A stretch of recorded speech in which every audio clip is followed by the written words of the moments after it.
श्रीमद् वाल्मीकि रामायण बालकांड 17वां सर्ग। महात्मा महाराज दशरथ के घर में भगवान विष्णु को पुत्र रूप से अवतीर्ण होते देख ब्रह्मा जी ने सब देवताओं से कहा, सत्संग वीर एवं का हित चाहने वाले भगवान विष्णु की सहायता के लिए तुम लोग भी बलवान कामरूपी जैसा रूप चाहो बनने वाले, माया को जानने वाले, वेग में पवन तुल्य, नीतिज्ञ बुद्धिमान, पराक्रम में विष्णु के समान, जिनको कोई न मार सके, उद्यमी दिव्य शरीर वाले, अस्त्र विद्या में निपुण और देवताओं के सदृश वानरों को, अप्सराओं गंधर्वों की स्त्रियों और यक्षों एवं नागों की कन्याएं, ऋषियों, विद्यार्थियों, किन्नरियों, वनारियों से उत्पन्न करो। मैंने भी पहले भालुओं में श्रेष्ठ जामवन नामक रीछ को पैदा किया था। वह जम्हाई लेते समय मेरे मुख से सहसा ही निकल पड़ा था। ब्रह्मा जी के इस आज्ञानुसार यक्षों, सिद्धों, चरणों, विद्याधरों, नागों और वानरों रूपी पुत्रों को उत्पन्न किया।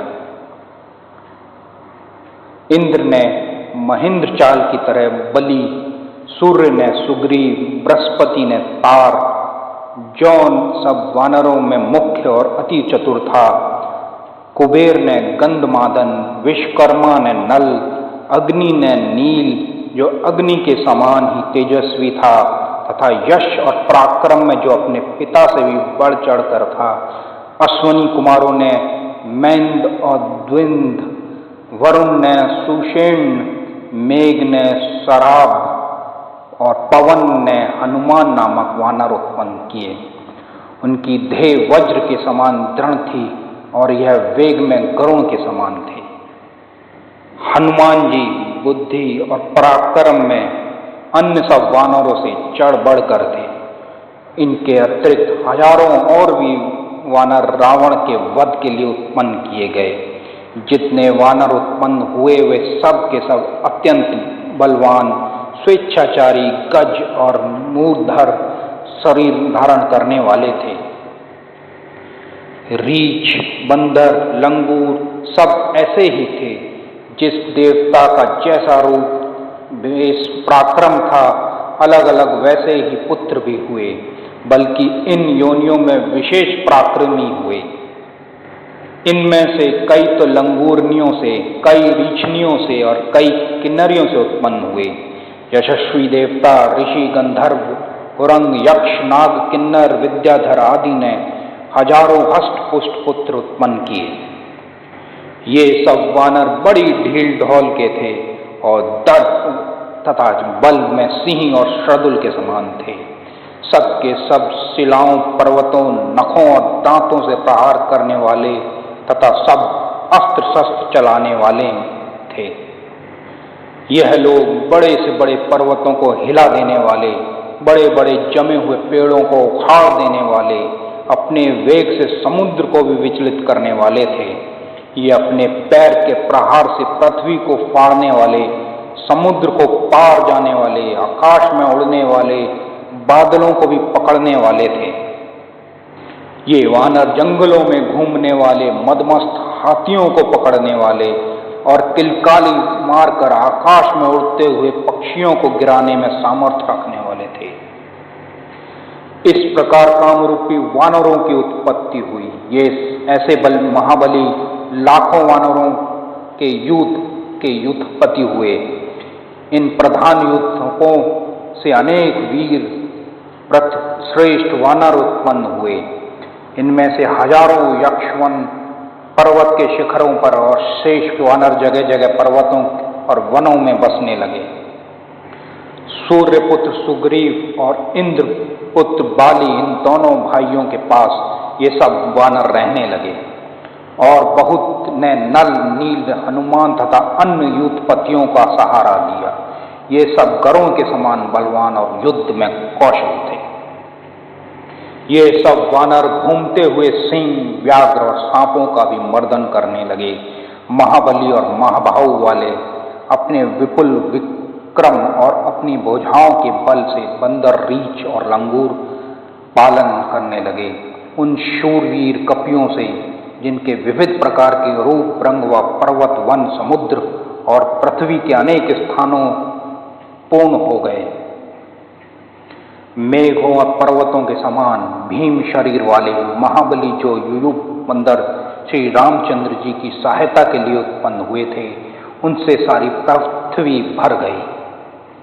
बालकांड का 17वां सर्ग पूर्ण हुआ।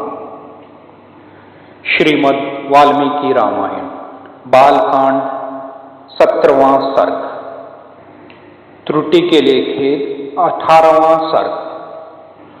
महाराजा दशरथ का अश्वमेध यज्ञ समाप्त होने पर देवता अपना अपना भाग ले अपने अपने स्थान को चले गए। महाराजा भी यज्ञ दीक्षा के नियमों को समाप्त कर रानियों और सेवकों, सेना और वाहनों को सहित अपनी राजधानी चले गए। बाहरी से न्योते से आए हुए राजा भी यथोचित सत्कार प्राप्त कर और वशिष्ठ जी को प्रणाम कर सहर्ष अपने अपने देश लौट गए। सब राजाओं को विदा हो जाने पर महाराजा दशरथ ने श्रेष्ठ ब्राह्मणों को आगे कर पुरी में प्रवेश किया। ऋषि श्रृंग भी अपनी पत्नी शांता सहित महाराज से विदा हो अपने स्थान को चल दिए। महाराज उनके पहुंचने के लिए कुछ दूर तक उनके साथ गए। इस प्रकार उन सबको विदा कर महाराज दशरथ सफल मनोरथ हो संतानोत्पत्ति की प्रतीक्षा करते हुए रहने लगे। यज्ञ होने के दिन से जब 6 ऋतुएं बीत गईं और 12वां महीना लगा, तब चैत्र मास की नवमी तिथि को पुनर्वसु नक्षत्र में सूर्य, मंगल, शनि, बृहस्पति और शुक्र के उच्च स्थान में प्राप्त होने पर अर्थात क्रमशः मेष, मकर, तुला, कर्क और मीन राशियों में आने पर और जब चंद्रमा बृहस्पति के साथ हो गए, तब कर्क लग्न का उदय होते ही सर्वभन जगत के स्वामी दिव्य लक्षणों से युक्त श्री रामचंद्र जी का जन्म कौशल्या जी के गर्भ से हुआ। इक्ष्वाकु वंश को बढ़ाने वाले भगवान विष्णु का आधा भाग कौशल्या के गर्भ से उत्पन्न हुआ। इससे अमित तेजस्वी पुत्र को उत्पन्न होने पर कौशल्या जी की वैसी ही शोभा हुई जैसे कि देवताओं के वरदान से इंद्र द्वारा अदिति की हुई थी। सत्य पराक्रमी भरत कैकेयी के गर्भ से उत्पन्न हुए। भरत जी विष्णु भगवान के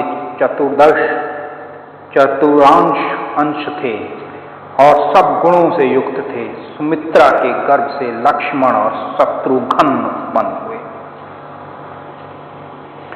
ये दोनों विष्णु के अष्टमांश थे और सब प्रकार के अस्त्र शस्त्र चलाने की विद्या में कुशल सूरवीर थे।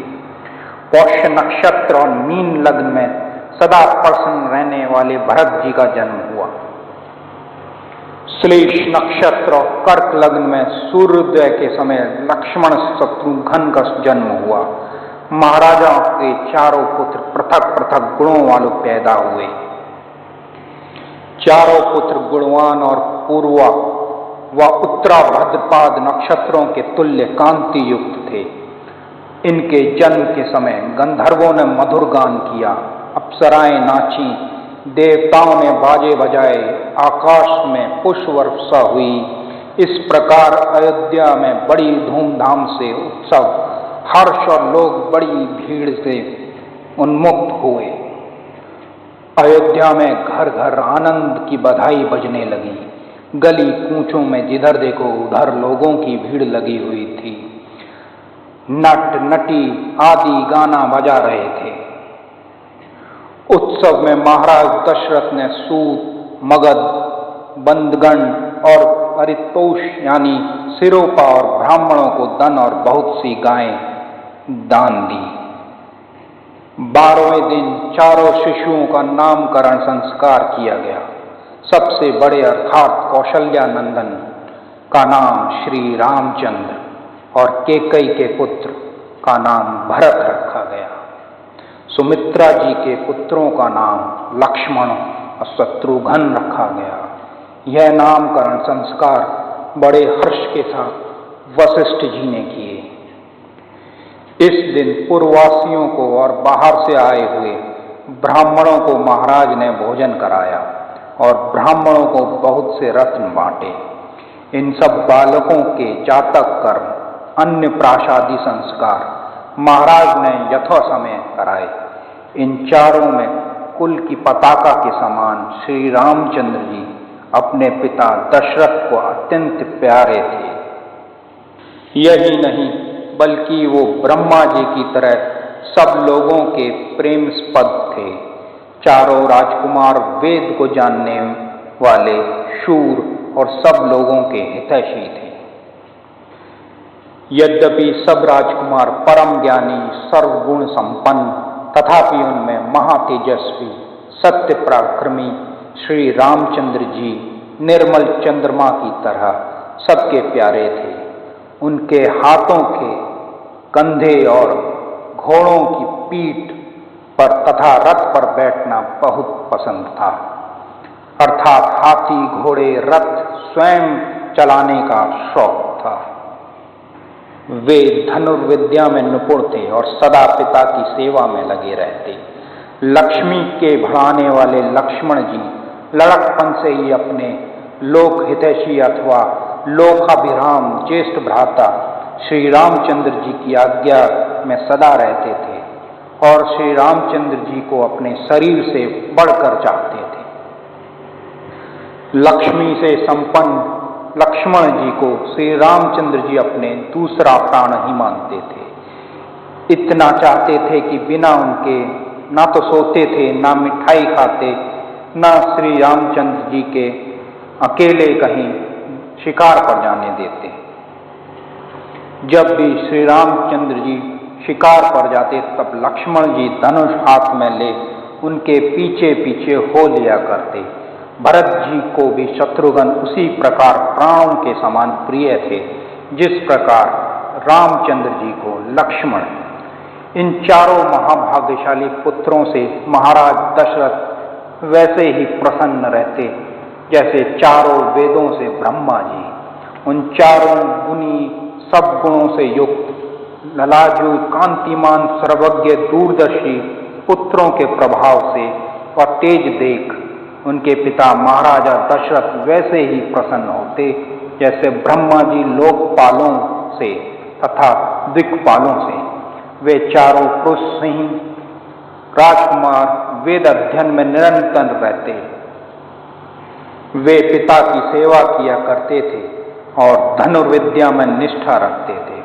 उनके विवाह के लिए महाराजा दशरथ उपाध्यायों और कुटुंबियों, मंत्रियों से सलाह कर रहे थे। इसी बीच में महामुनि, महातेजस्वी विश्वामित्र पधारे। वो महाराज से मिलने की अभिलाषा से ड्योरीदार से बोले, तुरंत जाकर महाराजा को सूचना दो कि गादी के पुत्र आए हैं। और यह सुन और भयभीत हो द्वारपाल राजगृह की ओर दौड़े। विश्वामित्र जी के कहने पर उन्होंने बड़े आदर के साथ राजभवन में जाकर विश्वामित्र जी के आने का संवाद महाराजा दशरथ से निवेदन किया और उनके आगमन को सुन महाराजा प्रसन्न हो और वशिष्ठ जी को साथ ले विश्वामित्र जी से मिलने उसी प्रकार गए जिस प्रकार ब्रह्मा जी से मिलने इंद्र जी जाते हैं। तेज से दीप्तमान, महातेजस्वी, अति कड़े नियमों का पालन करने वाले प्रसन्न मुख विश्वामित्र जी को खड़ा देख महाराजा ने प्रसन्न हो शास्त्र विधि से उनका अर्घ प्रदान किया। महाराजा से अर्घ ले विश्वामित्र जी ने महाराज से पूरे कुशल क्षेम, राज्य कुटुंब और इष्ट जनों का कुशल क्षेम पूछा। विश्वामित्र ने कुशल पूछते हुए अत्यंत धार्मिक महाराज से पूछा, आपके समस्त सामंत आपके अधीन रहते हैं। आपने अपने शत्रुओं को जीतकर अपने वश में रखा है। यद्यपि देव कर्म और अतिथियों का सत्कार आदि कर्म भली भांति होते हैं, फिर विश्वामित्र जी ने मुनि श्रेष्ठ वशिष्ठ जी से कुशल क्षेम पूछी। इसके बाद विश्वामित्र जी ने यथाकर्म अन्य ऋषियों से कुशल मंगल पूछा। तब वे सब प्रसन्न में महाराज के सभा भवन में गए। वहां वे लोग यथोचित पूजा जाकर यथोचित स्थान पर बैठे गए। तब महाराज दशरथ प्रसन्न हो महामुनि विश्वामित्र जी से बोले, परमदाता महाराज आदर पूर्वक बोले, हे महर्षि, आपके आगमन से मुझे वैसा ही सुख प्राप्त हुआ है जैसा कि अमृत के मिलने से, सूखती हुई खेती को वर्षा होने से, अपुत्र को पुत्र जन्म से और टोटा उठाने वाले को लाभ होने से सुख प्राप्त होते हैं। हे महामुनि, मैं आपका सहर्ष स्वागत करता हूँ। कहिए, मैं आपके लिए क्या आज्ञा है? आपकी कृपा दृष्टि मेरे ऊपर पड़ने से मैं सुपात्र और धार्मिक बन गया। आज मेरा जन्म सफल हुआ, मेरा जीवन सुजीवन हुआ। आप प्रथम जब राज ऋषि थे, आप बड़े तेजस्वी थे।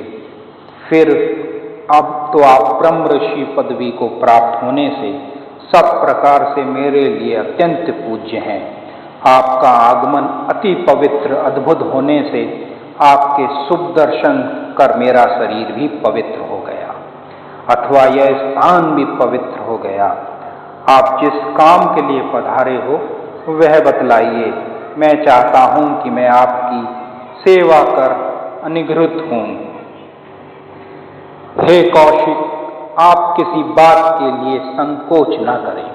मैं आपकी सब कार्य करूंगा, क्योंकि आप तो मेरे देवता हैं। हे ब्रह्म ऋषि, आपके पधारने से मेरे मनोभाग जागा है। आपका बड़ा पुण्य हुआ। महाराज दशरथ के हृदय को सुख देने वाले शास्त्रानुमोदित और विनम्र वचन सुनकर बड़े यशस्वी और सर्वगुण संपन्न महर्षि विश्वामित्र जी परम प्रसन्न हुए। बालकांड का 18वां सर्ग संपूर्ण हुआ।